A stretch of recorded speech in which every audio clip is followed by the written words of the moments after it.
Hello, everybody. Final installment, Lockdown Learning. It has been a tremendous ride, and thank you so much to everyone who's tuned in diligently. Nigel, thank you. First man in the house. Chris Como is coming up today. Robbie, Greg, I see you there. Peter.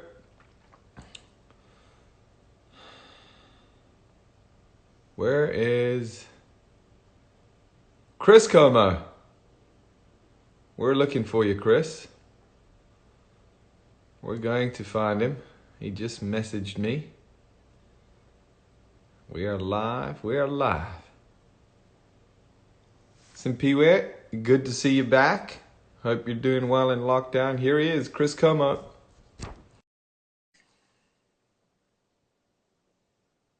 He's coming in. Top of the morning, Chris. Top of the morning. How's it, bud? Good. How are you doing? I'm doing well. Thank you, mate.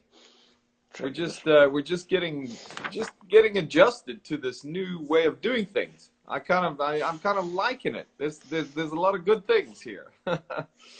Yeah. It definitely makes you kind of re-examine stuff. There's definitely some good things come out of it. Obviously, it's not a good thing in general, but there are some. Yeah, I think so. It is what it is. You make the best of it. Exactly. This is what we've been handed. We didn't really control what was going on before anyway. We might have thought that we did, but we don't really have as much control as we like to think. Oh, we're going to get really weird today, huh? Oh! I thought we were going to get 3D Flatspot weird. We're going to get like meaning of life, free will versus not free will weird. Yeah, I've read that book. Yes. Do we really have free will? If we don't have free will, then it doesn't really matter if you believe you have free will or not, because you didn't have the free will to believe in the first place. Correct. It's a whole confluence of genetics and DNA and environment and this whole deal. How we're going to deal with it, we do the best we can. Who knows? Today, and I know you and I have chatted a little bit, obviously, but we wanted to just touch base again with everybody. Hopefully people have had a chance to let this percolate a little bit, think about this, and they've got some questions, because I really do. You do want to get into some questions in this session, but let's talk. And I know our first 20 minutes from last time, Chris, got chopped off, lost it, Instagram didn't save it. And so I know there were a few things you wanted to acknowledge, a few people. We had a great little discussion about rate of closure that I think we should revisit again, just so we can record it, save it. We'll put this all into one nice video for everyone so that people can watch and think about it, and hopefully try to come up with some ideas as to how we can communicate it and test it. Yeah. So, I think first off, a little bit of kind of giving sort of proper reference was lost in that first video, which I always think is really important, right? There's so many great people that have been in the golf business for a long time. And I just think it's really important to kind of give reference where it's due. I think that the flat spot concept has been talked about quite a bit, right? So I think Phil Rogers maybe is one of the first people to talk about it. Jim McLean wrote an article in Golf Digest. I think it was in the 1988 PGA Teaching and Coaching Summit. A lady referenced it, and I don't know who it is, which is, again, it's disappointing that I don't know who it is. I've had a hard time even finding out who that is. I think Carol Mann is what some people suspect. Brian Manzel's talked about the Denton to hula hoop. Lee Trevino's talked about it from an intuitive sense. So it's been mentioned a lot of times, right? So I don't think the idea of a flat spot existing is unique. I think where we're looking at it that maybe can offer some insight going forward is, how does it relate to potential error? So how does it relate to like the sensitivity and error? And then also, how do you measure it? And, how does that relate to like face of closure, rate of closure of the face, things like that. So maybe we can go back and talk a little bit about this idea of error repeatability, right? So I think that's kind of the overall umbrella that all this is under. Because, once your good shot is good enough for the conditions you're playing in. And that may be different depending on the conditions. If I'm trying to win a US Open, I might need a different ball flight than if I'm, because I got to hold the greens or whatever it is, than if I'm just trying to, win my club championship on softer greens. Okay. So, but once you have your good shot is good enough, it all becomes about the repeatability component, right? Yes. So somewhere in the world, there's an 18 handicap who got a hole-in-one today. Maybe not today, but when we're playing golf, right? Yeah. But that next shot, or whatever shot, he's still an 18 handicap, right? So everybody can hit a good shot, but why can certain people have a better chance of repeating it than other people? And that to me is the sort of the fundamental question that we're looking at. And I think there's all these buckets where repeatability can be somewhat explained. It can be, the motor learning side of stuff. It can be, how do I be more consistent? And I think that's where a lot of theories of golf instruction have usually worked, is how do you make the golfer more consistent? There's the, Bryson DeChambeau talks a lot about end range of motion or anatomical governors. This bucket, I would say, falls into what I call the sensitivity of error bucket. And what I mean by that is, so a couple analogies I would give would be, if I'm shooting baskets, right? I think we talked about this last time. If I'm shooting baskets and I have a certain make percentage, and now all of a sudden it's like, okay, how do I get a little bit better at it? If I get my elbow here, my release point more consistent, that would make me a little bit better at shooting those baskets. But what if I could actually make the basket bigger? Now all of a sudden, with the same error that I have, I'm going to make more baskets, right? Just because in a sense the basket's bigger, so you're more sensitive to your error. The other analogy that we talked about was, if I had a die, and let's say 5 sides on the die said bad shot, one side said good shot, okay? And I were to roll the die, and all of a sudden, good shot came up. And I'm like, okay, what did I do right there? Had my elbow here, I went like this, I kept my body really still, good shot. Okay, so I'm gonna try it again, bad shot. Oh, what happened? Why didn't I do it, right? I thought I did everything the same. And to me, it's like, if we're looking at the world, the observation, it's like, you get these people who put their alignment sticks down, they're trying to be perfect, but the ball is going everywhere. And then you get a guy like Lee Trevino or whoever, and they're moving around, they're hitting different shots, and the ball is more or less going where they want to go, right? So that version of the die would be 5 sides say good shot, one side says bad shot, and all of a sudden it's like, good shot, boom, good shot, boom, good shot. There's something inherent in the technique, potentially, that allows a person to be more consistent and less sensitive to whatever error is happening. And I define error as, a different lie, wind in your face. So all these different kind of the variations that exist during a round of golf, that's part of what I would consider human error. Yeah. So, and again, let me back up. It's a little, I think it's a little hard to do something twice, right? Because it's a little bit like, did I say this and not say that, right? Again, this is just a hypothesis. Like, this is not, I got to preface it with, this is not something that is proven. And it goes back to this overall philosophy of, if you have a hypothesis of where something's working, what in this case, repeatability, whether it be keep your head still, keep your left arm across your chest, keep your left arm up, whatever it is, you should be seeking observation in the world to actually disprove it, because that's how you're going to really test if your hypothesis is correct or not observation to prove it. So we have this hypothesis. It's not at all proven. If anything, I should be trying to find observation of swings that deviate from this to see if it's right or wrong. And if it's wrong, it's wrong. Then you keep moving forward, and that's just part of the process of growing, especially as a community, trying to understand this craziness that is sort of the golf swing. Yeah. I love that, Chris. I think, you've always been so good with that. It's taken me a while to come around to that, but I think that's the way of academia and true research and true science is, let's put this out there. Let's let our peers look at it. And that's exactly what you're doing. Let our peers look at it. Let them play with it and try to break it. And if they can break it, then we throw it away and we'll try something else. But you're putting information out there and saying, hey, I've got these ideas. I've thought about this. I've spoken to some pretty smart people. Let's check it out and see if A, it can work, and B, is it breakable? Yeah, and at the end of the day, this is where I think, first and foremost, I'm a coach, right? So to me, it's like my goal as a coach is to help someone reach their goals. And there's so many different parts to that. There's, Yeah. How do you do your course management, the psychology of it, understanding your own swing, your own tendencies, right? There's so many different directions you can go in to help someone reach their goals, whatever it is. Yeah. Get from a 15 handicap to a 10 handicap, have more fun, win a major, whatever it is. Now, within that, there's like the swing part of it, right? And the swing part of it's got club head speed, again, like knowing your own swing and all that. And then there's this sort of mystery of repeatability.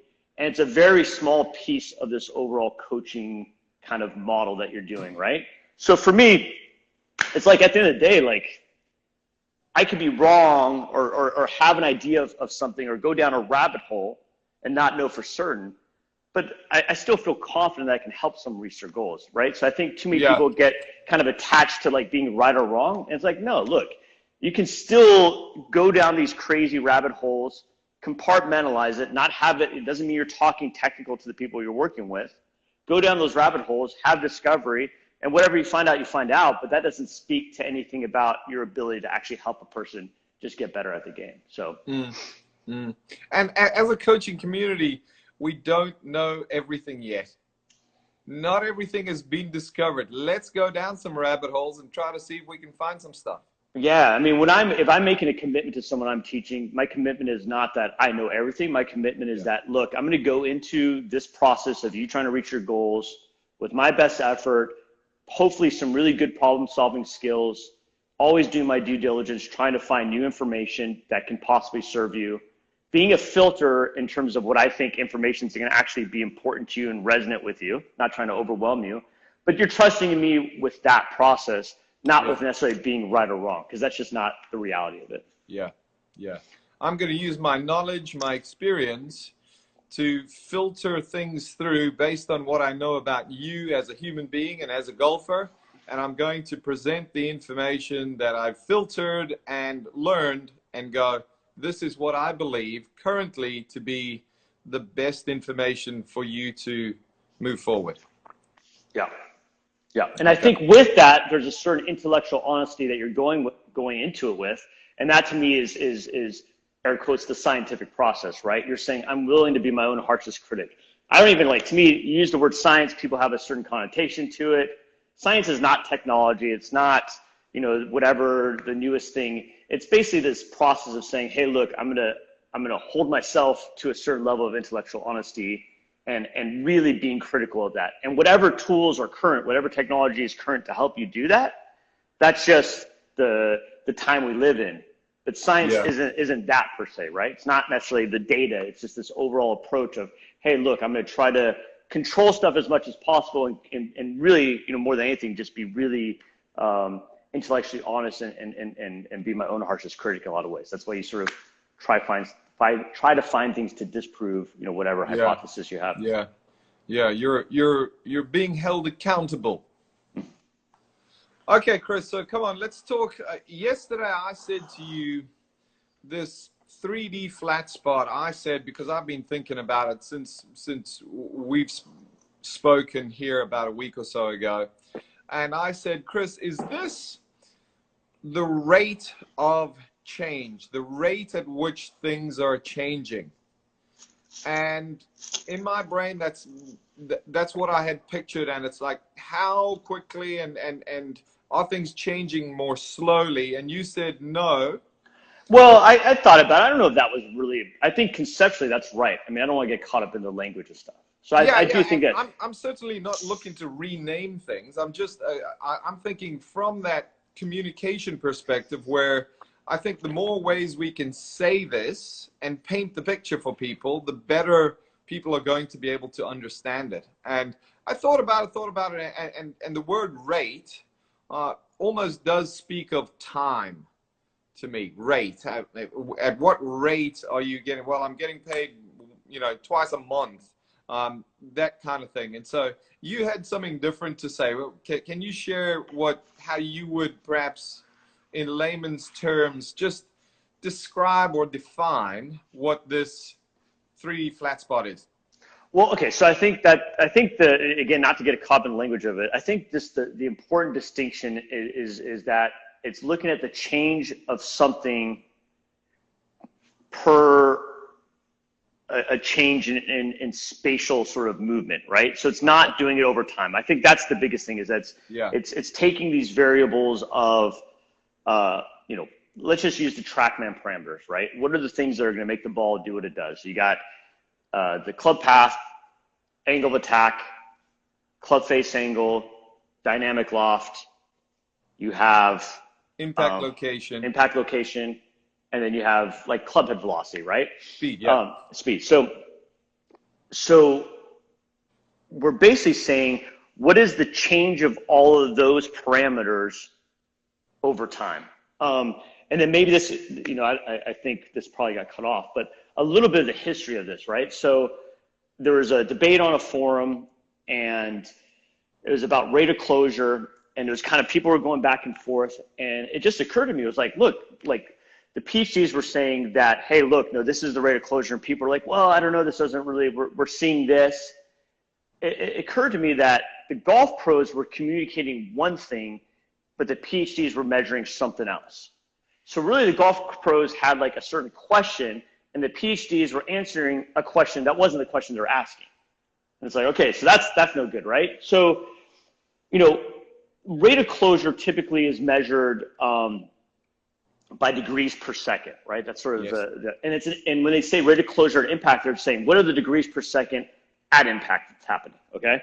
So when golf pros are talking about rate of closure, they're really, like, you know, oftentimes they're saying, hey, this face looks a certain way coming into the ball, and I think the way that looks coming into the ball has certain level of where the ball's going to go over, you know, multiple trials, sort of the repeatability part of it, right? So I drew up this little thing to show why they're kind of the degrees per second, which would be the traditional rate of closure, is sort of not answering the question the golf pros are asking, okay? Okay, so in this first example, okay, so let's say we got, can you see this, all right? It's flipped around. Oh, geez. It's mirrored, remember? Yeah, how did we do this last time? Like your golf pass is like in a mirror behind you. Darn it. What's the best way to do this, do you think? I'll just try to explain it as... Yeah, last time you explained it, you know, pretty much you explained what you've got there. Okay. I think this got cut off, though, in the first part, no? I don't think we could show it because it was flipped around. But I go for it. Okay, we're going to go for it. Okay. So this guy, what's the best way to do this? Maybe we do this? No. That's better. Oh yeah, that is better. Yeah. Okay. Okay, so I'm gonna go top to bottom, okay? Just because the pictures work better that way. Yeah, the pictures work better, right? I don't think I can flip the camera. Yeah, people keep saying that you can't do it. Okay, so this is, let's say it's 10 degrees open, okay? Yeah. Face is square at impact, okay? Now let's say it takes 10 seconds to go from 10 degrees open to square at impact. 10 seconds, 10 degrees. This would get measured at 1 degree per second. Yeah. Okay, that would be the rate of closure traditional way. This guy, the red one, is 10 degrees open, square at impact. So it's exactly the same, right? Yeah. If you were to film these two swings, they would look exactly the same, okay? But let's say it takes him 5 seconds to get to impact. So he's twice as fast. He would get measured as 2 degrees per second. Yeah. Okay, so just because he's moving faster, he's going to have a higher rate of closure, right? Yeah. Okay, now on all these examples, let's just, for numbers, these are all numbers, these aren't realistic numbers, right? This is just to make them fit. So let's say it's 10 millimeters from here to here, okay? Just some unit, 10, right? Yeah. Okay, so now this guy, it's 5 degrees open. So that face is actually less open. Yeah. More looking like it's shut. You know, more looking like people oftentimes say, oh, that guy's got a lower rate of closure, right? Yes. 5 degrees, squared impact, same idea. but he gets there at 1 degree per second. So much faster than the other people. He would get measured at 5 degrees per second. Right? Yes, correct. Okay, so by that measurement, he would have the highest rate of closure. He would have the second highest, and he would have the slowest, even though these two guys look the same, and this guy actually looks closer to what we would think would have a lower rate of closure, right? Yeah, yeah. So to me, it's like, okay, again, that's a measurement that's not answering sort of this question that we're trying to ask through our intuition, even though we may not know the right way to actually ask it. Yes. So this is where, you know, I went to like Spatial, whatever. I was like, could we measure it as a function of displacement? So now, let's take these examples again, and let's just do it over the space that it's moved over. Yeah. So 10 degrees open over 10 millimeters, right? Yeah. That would be 1 degree per millimeter. Correct. This guy, 10 degrees open over 10 millimeters, that would be 1 degree per millimeter, like we'd expect. Yes. They would look the same. They would look the same on camera, just one's faster. Yeah. This guy now is 5 degrees per 10 millimeters. He would be half a degree per millimeter. So he would have the slowest rate of closure per this displacement, or per this measurement. Okay? So this was kind of like, I guess, the impetus of like, okay, if we were to do this for the face, why couldn't we do this for all those parameters of TrackMan? Angle of attack, you know, the club path, dynamic loft, face, right? Yeah. Block, even the club head speed. You can do club head speed per displacement. Yeah. And now it becomes, okay, if you could take all those things and say, let's measure them per that spatial sort of interval, does that relate to the ball plate distribution? And to me, the only window that's really relevant, like a foot before the ball, doesn't matter. You're never making contact a foot farther back in the arc. Yeah. No one's making that big of a mistake, right? Yeah. So, I mean, it may be a sliver that's like small, because it's really only during an interval where impacts could potentially happen. Mm. That's the way I look at it. That's the only part that's relevant. So this is where I think, you know, people have these looks of like, you know, the face exiting a certain way in the fall through, or the hands dragging left post impact.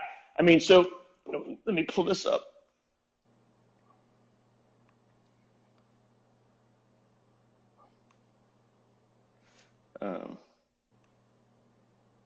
Oops. Here we go. Okay, so, and this is, you know, goes to the whole idea. Like, can you see this, Ernie Els? Yes, yes. Okay, so here's a guy like Ernie Els, right, where post-impact, oops.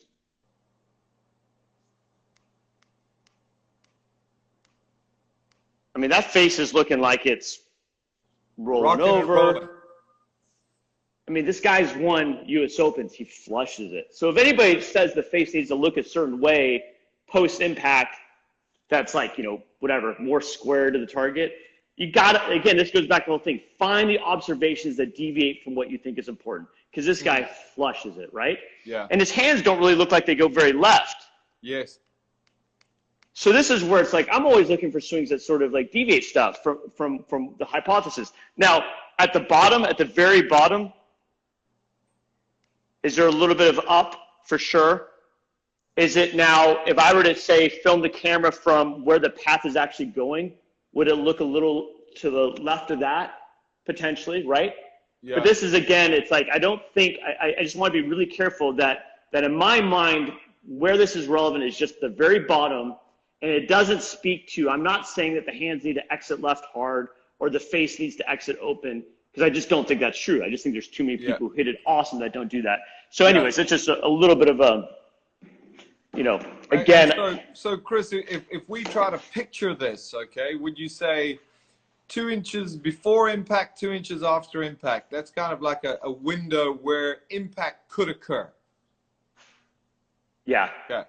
Maybe. I don't even know what that window actually is. That would be its own study. But the way I think about it is that the only window that's actually relevant for this conversation is that window where impact could occur, whatever that window is. Okay. And that might be different for different people, right? That's where the consistency part, how do I be more consistent may be relevant. If I can be more consistent, maybe I need that window to be a little smaller potentially, right? But within that window that you could have impacts happen, what is your sensitivity to error? So again, we had all these buckets that we talked about originally with repeatability. They're not mutually exclusive to each other per se. It can all be part of it, right? So this is where I think there's a certain percentage that could maybe be explained or predicted by, how does the golfer be more consistent? There's a percentage of it that can be defined or predicted by the motor learning or the brain's ability to solve a problem multiple ways, part of it. Maybe a part of it's predicted by the sensitivity there. Maybe a part of it's the end range of motion stuff. And then all together, that may be able to better explain why one person's, more repeatable than the next person. Yeah. Because it ultimately does. It all comes down to that dispersion circle, doesn't it?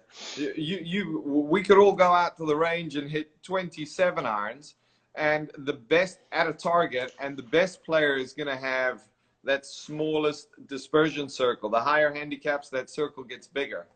Right? Yeah. And there's also, this is where the stats are sort of interesting, but it's like, when you look at error, it's both, the magnitude of, or I should say the frequency of it, and then also the magnitude of it, right? If I go and hit 10 of 12 fairways, it's like, oh, that sounds awesome. What about the 2 fairways that you missed? Oh, I hit them OB. That's not good, right? Yeah. So the frequency would be low, but the magnitude would be high in a sense, right? Yeah. So yeah. So Chris, talk to us a little bit about how this would pertain to, and something I'm just trying to picture is what you're hypothesizing is that during this space, however big it might be, you're hypothesizing that the dynamic loft doesn't change dramatically during that space. It has less change during that window, so to speak. Mm-hmm. Club face angle, same thing. Attack angle, same thing. Club path, same thing. Mm-hmm. Mm-hmm. And then this is where, things like if someone had, again, I don't know. I'm just throwing this out there. If someone had like a low change in club face per that displacement, maybe they're, really good with keeping the ball in line more or less. But let's say they had a high change in the angle of attack, they may have bad distance control, or vice versa, right? Or angle of attack or dynamic loft, I should say, right? So things that are more in the vertical plane, the angle of attack and the dynamic loft, may relate more to what is their distance control, right? Because we're trying to control this ball 3-dimensionally in a sense, not just left to right, obviously. Yeah. So, and then things in that kind of horizontal, whether it be club path or face angle, may have a bigger influence in terms of, the side-to-side part of it. And so, Chris, question for you. Let's say it's a real thing. What factors would facilitate it? Yeah, I mean, this is... We got to go here. We got to go here. Well, yeah, and I mean, I think this is sort of a little bit of the beauty of it. I think this is where, we see so many swings that look so different, right? Yes. And some people, and that's just the reality of it. And then some people have a hard time with that and be like, well, if anything goes, then, what do you teach type of thing? And it's like, well, okay, I don't think it has to go to that extreme, right? So one, there's obviously like knowing the player and their tendencies. There's all sorts of ways to teach a person to still respect kind of individuality of things, right? But let's say this was something, okay? Yeah. Then it can be about how do you work the problem backwards of how do you create that in whatever way is sort of the easiest for that person. And this is where you got the human body that has certain parameters, but the parameters still leave a lot of variation to it.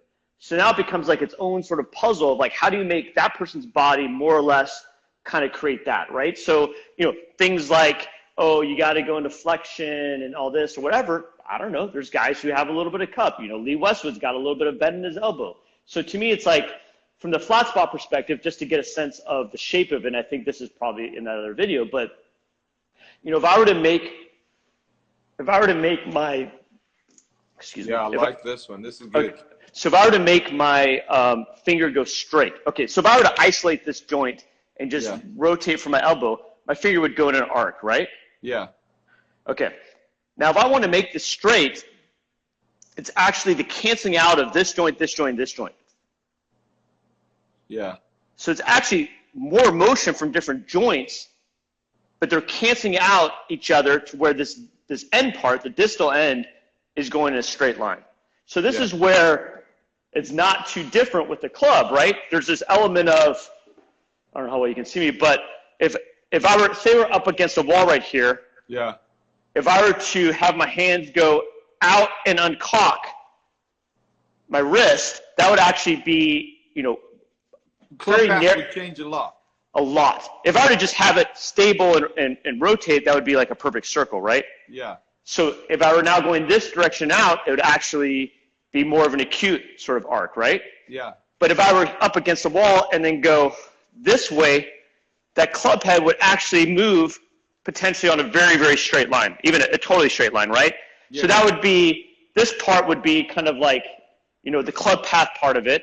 And then if you do that to the ground, you would get the angle of attack part of it, right? Yes. And this is where, again, this is not a post-impact thing per se. Let me try and. Is that okay? Yep. Okay, so it's not a post-impact thing per se. This is where it's, again, just slightly into impact, and then how you exit. You get guys who look this way, like a Ricky Fowler, where the hands are going out, right? Yeah. So again, it's only during that interval where impact could potentially happen in my mind that's relevant. But that would be the first part of where maybe the club path and angle of attack stuff could potentially spatially, change based upon that. And this is where you get a guy like Lee Westwood, he's getting the up with his elbow. Yeah. Whereas maybe like a guy like Tiger back in 2000, it was a lot of left shoulder and his whole lead side kind of posting up a bunch, right? Yeah. So this is the sort of the beauty of the variations of how you can make this club basically do that. The way that individual does it is your own sort of construction set in a way. Yeah, in order to get the finger traveling straight, you could key in on your wrist, you could key in on your elbow, or you could key in on your shoulder. There's so many different themes that could cause that to go straight. It's not just one thing. Yeah. Okay. That's a great explanation. I know that certainly helps me, and I'm sure that's helping a lot of coaches and golfers that are tuning in.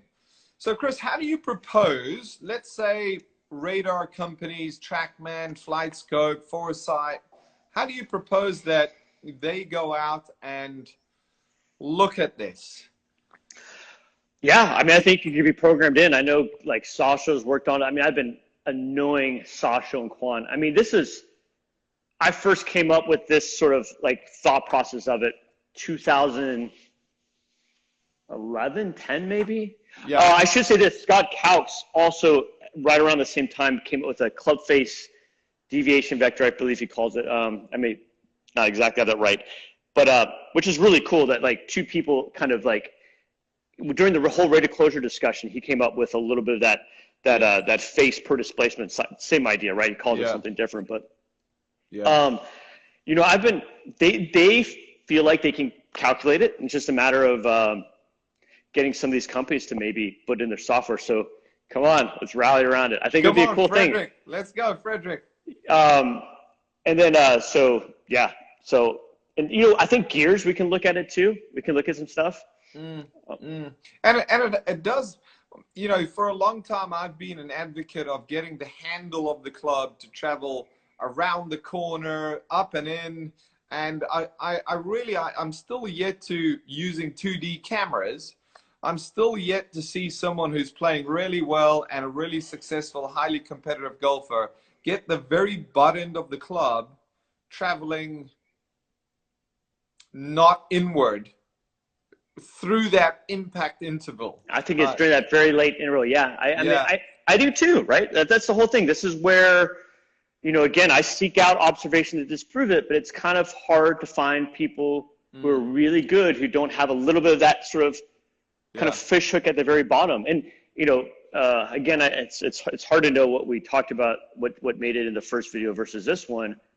But again, this is not flat to the ground, right? This could be down whatever degrees, 15 degrees, could be out to the right 15 degrees, could be up 5 degrees. It's just saying during that interval, whatever your club path sort of is there less change of it, or angle of attack, or whatever it is. So to me, it's like, let's say you get Tom Lehman, awesome ball striker, big draws, 6 degrees into out. Yeah. Is his good shot, right? And whatever the other ones, whatever the angle of attack is, club face, club path, club face, angle of attack, and dynamic loft. But let's just talk about the club path. 6 degrees into out for his good shot. And let's say you get, someone of similar club head speed, 6 degrees into out for their good shot. Their good shot's going to look identical, right? Yeah. But let's say an inch before impact, Tom Lehman is 8 degrees into out. An inch before his good shot impact. Yes. So the shape he's creating, right? We're working off of his baseline. And the 10 handicap with similar speed is, 10 degrees into out, okay? So now all of a sudden, if Tom Lehman slides on a little bit more, gets the ball a little bit back in the stance, he has a subtle miss. The 10 handicap back in the stance, it's a much bigger miss, right? Yeah. So their good shots looked exactly the same, and their error was the same. They slid on it an inch farther forward, but because of the shape that they were creating in their swing, they were less sensitive. Tom Lehman was less sensitive to the error than the 10 handicap. Yeah. His amount of change during that space was smoothed. It was smoother. It was less abrupt. It was smoother. Yes. Okay. Well, as I think about ways to just communicate this with people, I go, it's a 3D smoothing spot. It's a 3D quieter spot. It's a 3D flattish spot. And I think there's just less change going on. And I know you've looked at the same stuff I've looked at, but when you look at a player like a Jim Furyk's club face. His club face to me always looked, with a little bit to go before impact, looked more closed than most golfers. And then his club face post impact always looked less closed than most golfers. Victor Hovland has that same look. It's just we certainly, and then we've got Ernie Els and Fred Couples and that whole crew that are really, really good, and they don't have that look. And so, not post impact, but maybe like an inch before the ball, it'd be interesting, right? Yeah. If we really made it small, if we made that space small. And I'm gonna also just come up with a different thing. To me, it's also how do you measure, even rate of closure of the face per se, right? So are you measuring it sort of to the shaft? Are you measuring it to the target? So for example, okay, let's see. I'll try this again. Flip it upside down. This one works. This is good. Okay, so let me get my bearings because I'm a little bit backed up. Okay, so so this bottom one is an arc, right? You got the arc. You got the face is perpendicular to the arc the whole time. Okay, so that would, in a sense, if you were to just measure it to the arc, you have zero rate of closure. If the arc was straight, you would have zero rate of closure, right? Yeah. Also, in this one, if you were to measure it to the target, you're going to have the rate of closure that would be inherent to that arc. Yes. Okay, even though the face to the arc is zero, it's got a rate of closure to the target because of the arc. This one, the arc is the face is zero to the arc, and because it's not an arc, it's also zero to the target. Yeah. So this one right here has a rate of closure relative to the arc. Same arc as this, right? So those two things together will make the rate of closure much higher to that target. But if you could straighten out the path a little bit during that late interval, now all of a sudden this same rate of closure to here relative to the target would be much less. Yeah. So and I don't know if that's the best explanation, but the idea is a person's rate of closure could be one thing based on the handle, but if somehow they had a little bit more of that 3D flat spot per se, their rate of closure to the target may actually be less. Nice. Because the arc is actually wider or less change in that arc, because the face is going to piggyback on that arc to a certain capacity.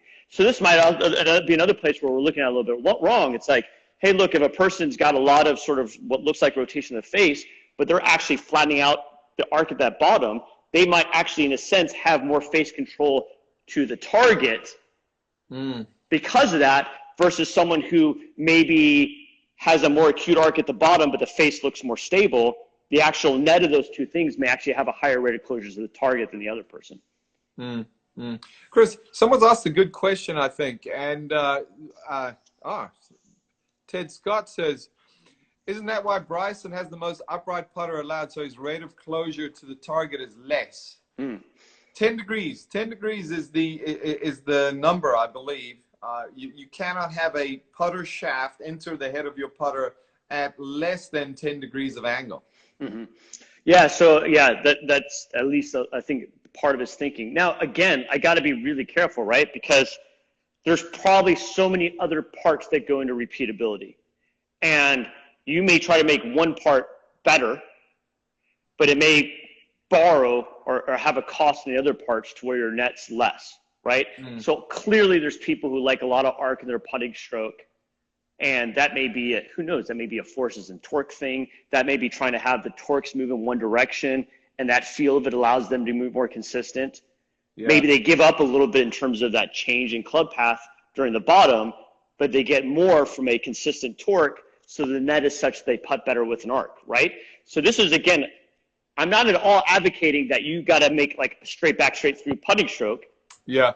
Because even if that in isolation had a certain upside to it relative to creating an arc, the cost of that relative to other things that might relate into repeatability or distance control, whatever it is, may be bigger to where you're a net negative by trying to create a straight back, straight through stroke. Yeah. So this is, to me, where it's like you got to like try to see the whole of it and see where each little thing may play a role, and then make judgment based upon that sort of all its parts and what sort of the best sort of net upside you can get potentially. Yeah. You know, Chris, one of the things I'm going to attempt to do is I'm going to attempt to take the handle of a swinging object, okay, the handle, and in one video I'm going to attempt, and this is stuff I'm just coming up with in my head, to paint the picture for myself and for others perhaps, and I'm going to move the handle straight as the tip of that object falls off of a stand, and it now swings, and I'll record and track the bottom of that arc. And then I'll go, okay, I'm going to move the handle down and I'm at a 45, and I'm going to move the handle up at a 45, and just track what the arc right at the bottom looks like. I'll film it at a high rate.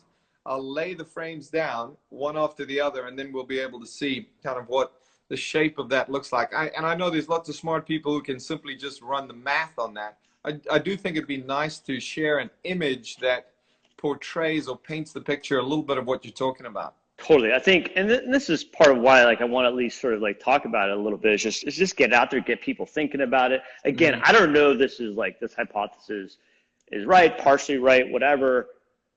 But I think at the very minimum, it's a good sort of like thing to sort of go through the thought process of, and even if it stimulates sort of other ideas that help kind of explain this whole repeatability thing, it's awesome, right? I mean, at the end of the day, we don't fully understand why people have different shot distributions versus others. I don't think we do. And there's been too much phenomenon that's happened to where it's like, okay, if it was as simple as like, hey, you know, have as much variability as your practice as you can. Well, there's plenty of people who, what's the most variable your practice can be would be playing a round of golf. There's plenty of people who played tons of rounds of golf and just they don't know where their ball's going, right? They're an 18 handicapper, yeah. I think it's interesting when you get a player who has played a long time and they hit a certain skill level. So you wouldn't expect an extra, whatever, 1,000, 10,000 balls, whatever, to really change their skill level because they've already hit so many balls in their life, right? So this extra 10,000 balls, it's like, you're going to all of a sudden get better from that. But they make a swing change, and then all of a sudden the game seems easier to them. Yeah. Right? Now, the hard part we got to be careful is they may have made a swing change of, for example, I got my left arm lower, and I freaking started hitting it better. So it's like, okay, was it the left arm lower, or was it some other variables that you weren't fully aware of that piggybacked along with that? And this is where you got to say, okay, for you, the feeling of getting the left arm lower is what sort of maybe made it all get better. Yeah. It was the catalyst for it, but as a variable and looking at how that fits to the overall kind of what everybody's done in their controlled ball flight, it's like, it can't be that. You got Jack Nicklaus, Bubba Watson, whoever got their left arm way up. So it can't be that in and of itself. But did that maybe create something else or something else piggybacked along with that was more predictive of that? But the point is that the fact that there is that phenomenon of people making swing changes and then the game all of a sudden being easier, what is that? That's like a really important question, I think. I think every one of us, we've all played golf. We all love the game. Every one of us have experienced that, where you get a little thought or a little change, a little move, and it's like, whoa, it's never long enough, but for a time period, it's like, I can hit the ball. I can do it. And it's not that you're necessarily thinking differently. It's not that you're practicing differently. It's that you've got the club being introduced to the ball differently, and it's good. There's something about the physical part of it that all of a sudden the game just seems just a little easier. I mean, I think a lot of people experience that. I think a lot of teachers have experienced that, where they're like, guy's swing changed. He hit it better. It wasn't like he didn't like all of a sudden like find enlightenment or whatever, right? Like it was like he swung it differently, starts to hit it better.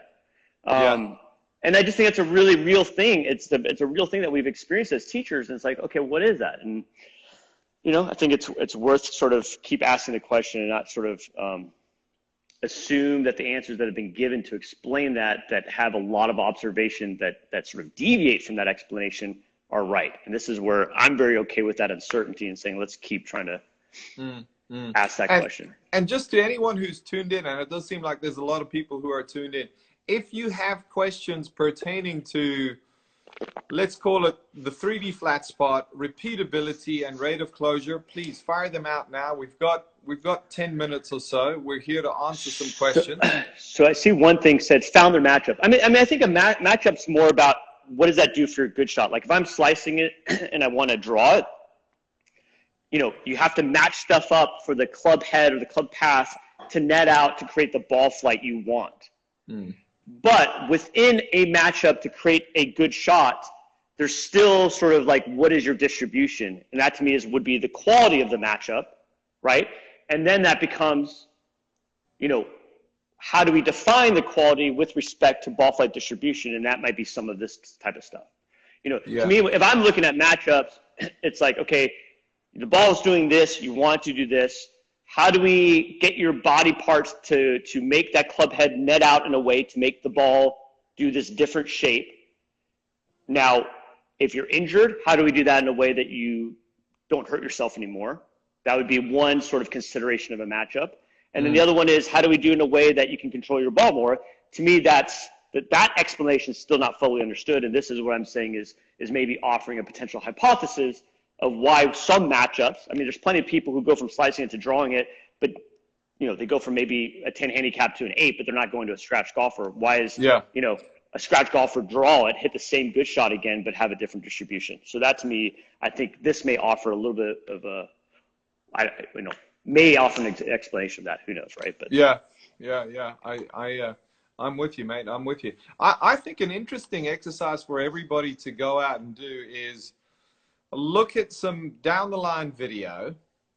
You can do face on as well, I suppose, as it pertains to angle of attack, and just really start attending to what the butt end of the club does through that if you've got some really good high speed footage, through that impact interval where we've got a couple inches before, a couple inches after, and see what the patterns are, see what you see, and start to think about that. Here's. So You this saw whole, a question. What you got? well, so I told you I've been working on an in-home project. Yes. Okay. Yes. So been some downtime. So because I really, I want to collectively try to really answer these questions. When I say collectively, the whole golf community, right? This is not Yeah. I think these are important questions to eventually try to get a better understanding of. So this is my in-home project in my living room. I created like a little golf studio with, I got create a little sports biomechanics studio. I got a gear system. And Nice. Yeah.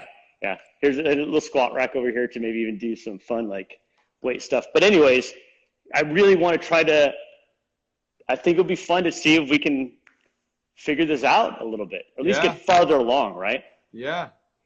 I love it, mate. That's awesome. Yeah, I got to get over there now. I got to get over there. I know, right? I got to hit it straighter, bro. Yeah. So that's what I've been doing during the lockdown, is just trying to build this. It's kept me busy, that's for sure. So have as those measuring devices go, have you been able to detect anything? Yeah, I don't know I think Sasha's been looking at it a little bit. Have been able to detect the correlation, or does it actually happen? I know you've been hitting a bunch of different kinds of shots and different styled shots to measure them and see what creates what and what leads to what. I haven't done the actual hitting a bunch of different shots with. Okay. This is part of why I'm creating this up, to be able to do that, to really start to. Oh, gotcha. Okay. To experiment with that. That already. No, this is nothing set up. This is all just now It's coming. It's coming. It's coming. So this is actually a good reason to extend the lockdown. No. Definitely don't want to extend the lockdown. But there's always time to do this, and cool. Hopefully, like you said, come to Dallas. We'll hang out for a weekend and experiment and all that. So yeah, that would be great, mate. That would be great. Chris, I've got to say this, mate. I really appreciate you putting yourself out there. This is so cool. It's great information for coaches to ponder. Please, coaches, don't go out and start talking to your students about how they can implement this into their golf game. I don't think it's going to help anyone. Yeah, big disclaimer on all this. Yeah. Come on, give him the full disclaimer, Chris. big disclaimer. I mean, this is a rabbit hole that I think, has its place. There are questions that I think are important for us as a community to answer. That's not to say that this is something, again, this is why I was like, this is not applicable. If you're looking for something to help your golf game right now, that's not this conversation, right? Yeah. That's coaching, and there's obviously so many great coaches out there that are really good at helping people with their golf game. Find a coach, right? Partner with a coach, and you go through the twists and turns of that whole process of reaching your goals. This is just a very small piece of what's even a smaller piece of the overall kind of umbrella of getting better at golf, right? The overall umbrella of getting better at golf, you have the swing part of it, which is a small piece of that overall umbrella. And this is a really small piece of that swing part of it, which is already a small piece. So again, this is just a rabbit hole that, whatever, people can be like, oh, this is useless. It is useless right now. Yes, it is. Yeah. But if we can answer these questions, you never know what can come out of it down the road that can help maybe our understanding of where we should direct technique when we are working on technique with someone. Yeah, because as a coaching community, we don't know everything. We don't. I don't think that's probably the most important point of this conversation. Yeah. And it makes, actually, I like your term rabbit hole. It would be a cool podcast or a cool kind of continuation of these kind of Instagram lives. Just call it Down the Rabbit Hole. And everyone could get together and we could geek out and do a couple episodes of Down the Rabbit Hole and see where we come out. It's a great mindset, Chris, and I certainly applaud you and your efforts and your openness to sharing. Your openness to sharing. It's really cool, mate. It's really cool. And I just want to say that to everyone who's tuned in to all these lockdown learnings, Chris, you've been on 3 of these, and thank you so much for that. But thank you for doing this. Everyone who's tuned in, I think this is about number 34 or 35 that I've done. It's been tremendously rewarding to me. It's Awesome. been hopefully, I would love for this, and I've saved most of them, but I'm going to load, I think ultimately about 32 of them onto my YouTube channel.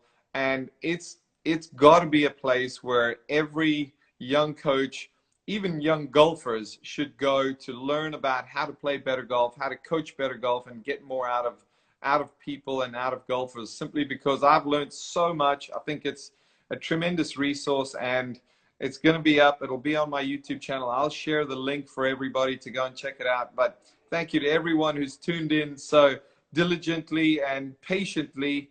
It's been a good journey, and stay safe out there. Chris, once again, you're the tops. Thanks, brother. Looking forward to seeing you. And stay safe out there, everyone. Thanks, guys. Thanks, eh?